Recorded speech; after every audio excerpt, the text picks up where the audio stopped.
Boruto Naruto Next Generation. Et comme vous l'auriez remarqué sur la vignette et en me voyant en cosplay, cette fois-ci je ne suis pas en cosplay de Boruto, mais en cosplay de Naruto version Genin, donc la version que l'on voit en ce moment dans les épisodes de Boruto.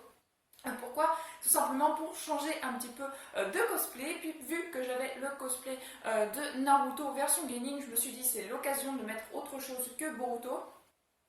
Du coup c'est fait, voilà, donc mon cosplay de Naruto est légèrement différent de celui qu'il était au début, tout simplement parce que la veste, je l'avais utilisée pour faire la version Rédemption, donc la version du film, pour ceux qui préfèrent, de Boruto, où justement il récupère la veste de son père et il la redéchire pendant la fin du film. Du coup c'est pour ça qu'elle est un petit peu déchirée, mais sinon c'est Naruto Genin, c'est un personnage, un cosplay que j'avais fait dans le temps, ça commence à dater, et je voulais le remettre aujourd'hui, donc pour vous le montrer et puis pour me dire dans les commentaires si vous le préférez à celui de Boruto ou pas. Et d'ailleurs je vais vous mettre, si j'y arrive, un petit sondage auquel vous pourriez répondre justement si vous préférez mon cosplay de Naruto Genin ou mon cosplay de Boruto, là encore en version Genin. Donc voilà, donc on va faire cet épisode avec mon cosplay de Naruto Genin et vous verrez la semaine prochaine un autre cosplay, encore donc de la génération de Naruto quand ils sont enfants, mais d'un autre Genin de Konoha. Donc voilà, je vais arrêter de blablater, on va passer directement à l'épisode qui n'est autre que le 129 qui s'intitule Le village caché de Konoha. Une dernière petite chose à vous dire avant donc de passer à cet épisode, je voulais vous montrer l'affiche promotionnelle justement de cet arc qui va durer donc 8-9 épisodes et qui a déjà donc commencé d'ici 3 épisodes. C'est déjà le 3e épisode donc de cette série. Il en reste encore quand même 5 voire 6 épisodes dessus, donc moi je suis contente parce que franchement la fin de l'épisode là elle était juste magnifique, pleine d'émotions, pleine de chaleur humaine j'allais dire, mais oui, pleine de bons sentiments, pleine de sentiments que ce soit tristes ou joyeux. J'en reparlerai bien sûr quand j'y arriverai au moment de la fin de ce passage là, mais vraiment je trouve donc que c'est une très bonne chose que ça dure plus que 2 épisodes, voilà, que ce soit vraiment une belle, comment dire, un beau arc pour signifier que ça y est, les 20 ans de l'anime de Naruto sont arrivés et ça fait vraiment bien plaisir de revoir Naruto jeune et d'autres petits genin de la même promotion, mais quand ils sont petits. Moi personnellement c'était ma période préférée de Naruto, c'était quand ils étaient petits, et donc franchement ça fait vraiment bien plaisir de les revoir et aussi de voir comment Boruto et comment Sasuke est devenu adulte réagit face à ce que lui, donc, en tant que Sasuke, ait pu faire quand il était plus jeune, et que Boruto par-dessus le marché se rende compte de qui était son père, qu'est-ce qu'il a fait, patati patata, comment s'était passé son enfance. Franchement c'est juste génial. Voilà, donc maintenant que je vous ai montré l'affiche du film, que je vous ai parlé un petit peu du pourquoi du comment j'avais mis mon cosplay de Naruto Genin, on va pouvoir commencer ce fameux épisode. Sasuke et Boruto qui sont toujours donc avec cette espèce de tortue que j'avais dit à l'épisode dernier que je pensais bien que la tortue donc elle ne pouvait fonctionner qu'en présence d'Ototsuki, et que j'avais dit que Boruto lui étant le réceptacle de Momoshiki Ototsuki, il pouvait lui-même faire fonctionner cette tortue. Donc on n'aura pas la réponse, mais en tout cas c'est Boruto qui a la tortue en main, donc c'est clair et net, elle fonctionne. Par contre Sasuke l'aurait eu en main. Franchement, j'aurais eu un petit doute sur le fait qu'elle fonctionne, oui ou non. On ne le saura pas puisque Sasuke ne l'a pas eu, c'est vraiment Boruto qui l'a gardé. Donc pour ça, on ne saura pas si ma théorie était bonne ou non. En tout cas, en commentaire, j'avais eu 2-3 avis différents qui m'avaient dit que oui, ma théorie était plus ou moins fondée du fait que donc Boruto est un réceptacle, donc c'est normal que la tortue puisse fonctionner avec lui. Donc voilà, je suis contente d'avoir trouvé un petit truc du moins du fait de cette donc fameuse tortue. Et Sasuke s'aperçoit donc que Urashiki, s'il a décidé d'aller dans le passé, c'était pour pouvoir s'attaquer plus facilement à Naruto. Naruto étant petit, ne sachant pas maîtriser totalement Kurama, et du coup il voulait s'attaquer à Naruto en étant enfant pour pouvoir justement amasser le chakra, pouvoir kidnapper donc en quelque sorte Kurama plus facilement que maintenant dans le présent. En tant que Hokage, Naruto est beaucoup moins simple à approcher, beaucoup plus fort, donc il voulait s'attaquer tout simplement à Naruto en étant petit. On s'aperçoit que la période dans laquelle ils sont arrivés, c'est la période de Naruto quand ils étaient donc bien sûr petits, mais quand Sasuke avait déserté Konoha, donc au moment des hors-séries, au moment de la toute fin de Naruto, avant que ça devienne Naruto Shippuden. La tortue leur révèle qu'il ne faut pas trop qu'ils interfèrent donc dans le passé, parce que sinon des personnages ou des objets de leur présent à eux ne seront plus donc dans leur présent s'ils changent quelques événements, donc il ne faut pas qu'ils interfèrent avec des personnages qui auraient des liens avec eux dans leur propre présent. Du coup, Sasuke décide de changer leur tenue vestimentaire et surtout d'enlever donc le bandeau frontal de Boruto pour pas que quelqu'un se doute que c'est un aspirant de Konoha. Du coup, ce qu'ils font, c'est qu'ils changent de tenue et leur tenue fait penser comme beaucoup de gens sur internet, sur notamment Instagram où j'ai vu que leur tenue, donc la tenue de Sasuke et la tenue de Boruto pour justement cet arc, fait énormément penser à un film très connu qui est Retour vers le futur. Je vous mettrai une petite photo là de Boruto et de Sasuke et une petite photo là du film avec les tenues respectives. Franchement, ça fait énormément penser à ce film. Alors, je sais pas si c'est voulu ou non, d'autant plus que la tenue de Boruto, il a un espèce de veste, une espèce de petite veste sans manches qui est rouge, alors que le rouge n'est pas la couleur principale de Boruto, je tiens à le préciser. Pour moi, les couleurs des personnages, c'est vraiment très symbolique. Naruto, ça a toujours été le orange, Hinata, ça a toujours été le violet ou le bleu. Et Boruto, là, ils lui mettent du rouge alors que ça n'a jamais été du rouge. Alors pour vous, ça peut paraître franchement obsolète, vous pouvez en avoir rien à faire des couleurs, mais moi personnellement, je trouve ça débile, vraiment débile de changer les couleurs des personnages. Alors certes, ils changent de tenue pour se fondre dans la masse, pourquoi pas. Mais pourquoi changer les couleurs principales d'un personnage ? Moi, très sincèrement, j'aime pas du tout. Bref, j'aime pas du tout cette tenue de Boruto. Et c'est d'ailleurs pour ça que j'ai pas essayé de la faire en cosplay avant de vous tourner la vidéo. Parce que franchement, j'aime pas du tout. Bref, soit, passons, c'est vraiment obsolète pour le coup. C'est vraiment quelque chose que je n'aime pas, mais je vais pas m'attarder dessus parce que c'est pas ça qui va nous intéresser dans cet épisode. Il décide d'essayer de retrouver le petit Naruto justement pour pouvoir le protéger, vu que Urashiki lui était tombé un petit peu plus avant eux dans le passé.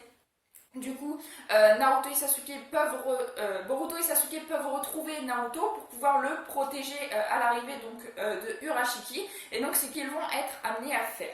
Donc, ils recroisent Naruto au suite de Boruto qui le bouscule. Donc, Naruto et Boruto se rencontrent en contre-choquant. Ils se rencontrent donc tous les deux au même âge. Et d'ailleurs, Boruto a la manie de dire papa quand il croise donc Naruto en petit. Donc Naruto ne comprend strictement rien, se demande pourquoi il l'appelle papa. Et donc Naruto tombe par terre et ils se rencontrent donc comme ça.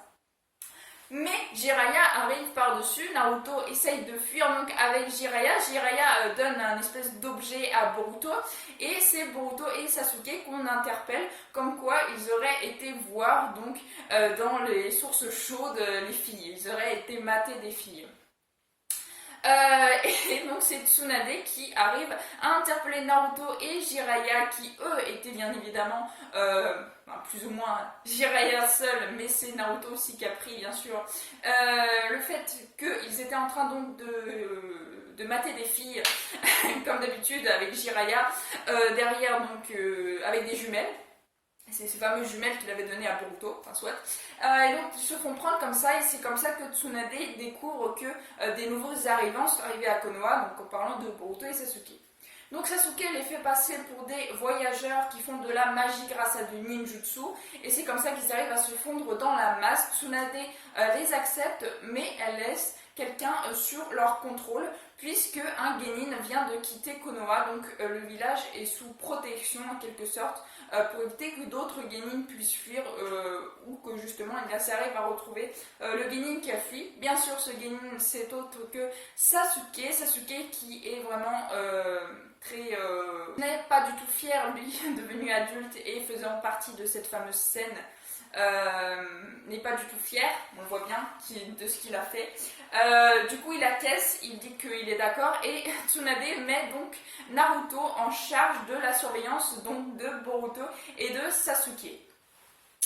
Sasuke qui s'éclipse puisque Jiraiya également s'est éclipsé. Alors il y a eu une petite scène vraiment marrante mais elle n'a pas trop d'importance. Et moi personnellement je l'ai pas du tout aimé. Juste avant donc Jiraiya et Naruto étaient donc chargés de surveiller Boruto et Sasuke pendant leur périple donc à Konoha. Et en fait Jiraiya n'avait pas du tout envie d'avoir des personnages à sa charge.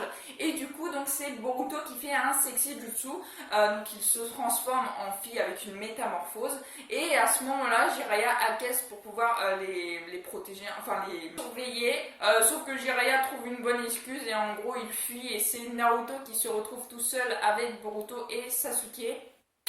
Personnellement, quand on a vu donc Boruto utiliser le sexy jutsu, franchement j'étais vraiment très déçue parce que pour ceux qui me suivent sur Instagram, vous l'avez vu.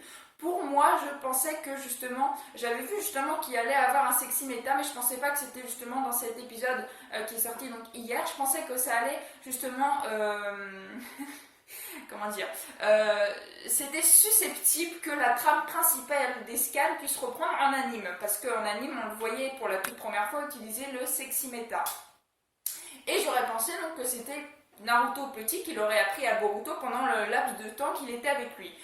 Mais non, visiblement il a déjà le sexy méta, on ne sait pas comment il a fait pour l'apprendre, peut-être que Naruto adulte lui a appris quand il était enfant ou quoi, mais on n'a pas eu de flashback, on n'a rien lu, donc franchement ça m'a vraiment dégoûté de savoir que Boruto savait faire le sexy méta, et qu'on n'ait même pas eu de flashback de savoir de comment, qu'est-ce qu'il avait appris. Bref, peut-être qu'il l'a appris tout seul, mais clairement j'ai trouvé ça vraiment dommage, je pense qu'il y aurait eu un petit truc à faire. Bref, ça c'est pas fait, c'est pas grave, c'est très obsolète, on s'en fout. Donc on continue le voyage avec, là, il recroise encore une fois Sakura. Et Sakura, donc il y a Sasuke qui s'est éclipsé entre temps parce que Sakura, étant très amoureuse de Sasuke, aurait pu détecter le chakra ou quelque chose de Sasuke. Et a décidé de les suivre de loin.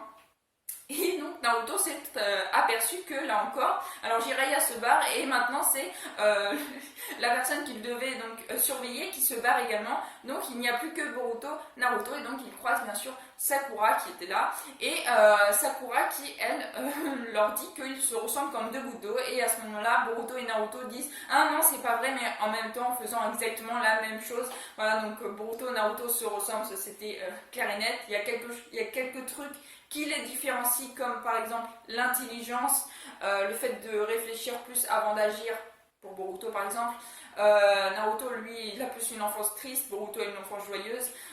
Bref, toutes ces petites choses là qu'ils font qui sont différents mais en même temps que c'est un père et son fils donc forcément ils ont des similitudes même au niveau du physique. Donc voilà, franchement ils se ressemblent beaucoup et c'est ce que Sakura disait. D'ailleurs Boruto regardait Sakura et revoyait Sarada et il disait que c'était exactement la même personne, donc en gros ça revient au même. Sakura dit que Boruto et Naruto se ressemblent et lui Boruto dit que Sakura ressemble à Sarada, sauf qu'il ne le dit pas bien sûr pour pas interférer dans le futur de Sakura. Donc suite à ça il se laisse et donc Boruto décide d'aller de trouver un endroit pour dormir et c'est Naruto qui l'invite chez lui. Et à partir de là, l'épisode, c'est la fin de l'épisode, enfin il y a quelques passages, mais c'est vraiment la toute fin de l'épisode qui est juste magnifique. Donc Naruto et Boruto se retrouvent chez Naruto et Naruto donc lui propose un festin puisque c'est son invité et Naruto lui propose bien sûr des ramen. Donc s'ils se font, c'est qu'ils mangent ensemble. Boruto est un peu dépité, il pensait pas manger des ramen mais il se rappelle que son père est très fan de ramen, que c'est son plat favori et d'ailleurs il a tout un placard rempli de soupe de ramen donc il se nourrit vraiment que avec ça. On l'avait déjà vu de toute façon dans Naruto quand il était petit. C'était vraiment très drôle de pouvoir revoir ça. Et ensuite vient l'heure du coucher où Naruto est dans son lit bien sûr et Boruto lui est dans un espèce de futon au sol et il n'arrive pas à dormir. Et ce passage est juste génial puisque Naruto se retourne vers Boruto, il voit qu'il ne dort pas encore. D'ailleurs Naruto a toujours son bonnet, son fameux bonnet de pyjama qui était très drôle. D'ailleurs je pensais que Boruto en aurait hérité, mais non pas du tout. Bref, donc ce fameux bonnet, on n'en a rien à faire, c'est vraiment obsolète là aussi. Mais donc Naruto se retourne vers Boruto et lui demande si la personne qui l'accompagnait était son père. Donc Boruto lui dit que non, c'est juste un instructeur.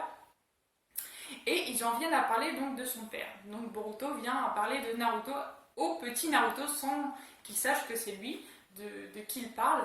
Et donc Boruto lui dit que son père est un grand gaffeur qui n'est jamais chez lui et que la plus grosse gourde à ce jour qu'il ait pu faire, c'est d'être venu à l'anniversaire de sa petite sœur et d'avoir fait tomber le gâteau d'anniversaire. Là bien sûr, il n'est pas en train de dire que c'était une technique ninja qu'il avait utilisée, tout ça. Donc en quelque sorte, Boruto, bien qu'il ne doit pas révéler que c'est lui, son père, tout ça, il ne dit pas non plus le gros défaut, parce que le plus gros défaut que Naruto ait pu faire, c'est pas d'avoir fait tomber le gâteau, c'est plutôt de ne pas être arrivé lui-même à l'anniversaire de sa fille.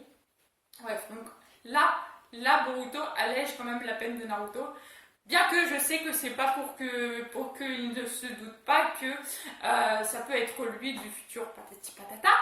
Bref, mais c'est un très beau passage où donc Boruto suggère que son père n'est pas parfait, tout ça. Et il y a Naruto qui lui dit ah certes ton père a l'air de faire des conneries quoi en gros, mais tu as l'air heureux d'en parler. Et Naruto il se retourne, il se pose dans son lit, il se retourne du côté du mur. Et Boruto, lui, regarde Naruto, il voit que Naruto est triste parce que suite à l'épisode, il lui dit aussi qu'il n'a pas de parents, qu'il vit seul. Il se tourne du côté du mur et là, on a une scène vraiment très forte en émotion. Personnellement, elle m'a fait pleurer. Naruto, il lui dit, t'as l'air de bien l'aimer, ton père. Et Boruto, lui, donc, il se rend compte que Naruto est vraiment peut-être mal à l'aise, mais plein d'émotions. Et Boruto, qui lui sait le fin mot de l'histoire, il sait que c'est lui, son père, et qui n'a pas eu donc lui la chance d'être en famille. Il lui dit oui c'est vrai, je le déteste pas. Et l'épisode se termine comme ça. Juste magnifique. Le fait que Boruto ne dise pas qu'il aime son père, ça c'est clair et net. Boruto a sa propre fierté. Et il a pendant un certain temps quand même détesté Naruto du fait qu'il était jamais là. Mais là il se rend compte que son père a eu franchement une enfance plutôt énormément difficile, qu'il a vécu sans parents. Et il se met à se rendre compte qu'il a énormément de chance d'avoir son père dans sa vie. Et qu'il lui dise ça comme si c'était lui qui était petit, franchement c'était juste magnifique. La fin de l'épisode était juste trop belle. Dites-moi ce que vous en pensez dans les commentaires, mais franchement c'était l'apothéose de la fin de cet épisode qui était vraiment juste extraordinaire, cette fin d'épisode. Voilà, sinon l'épisode en lui-même franchement était plutôt sympa. Ça fait vraiment plaisir de voir Naruto et Boruto petits, voir qu'ils agissent plus ou moins pareil. C'était vraiment très sympathique. Et cette fin d'épisode magnifique. Donc voilà, en tout cas j'espère que cet épisode vous aura plu. Si ça vous a plu, n'hésitez pas à liker, à commenter, à partager et à vous abonner. Ça ferait vraiment très plaisir. Je vous souhaite une excellente fin de journée. Portez-vous bien et moi je vous dis à la prochaine. Ciao ciao.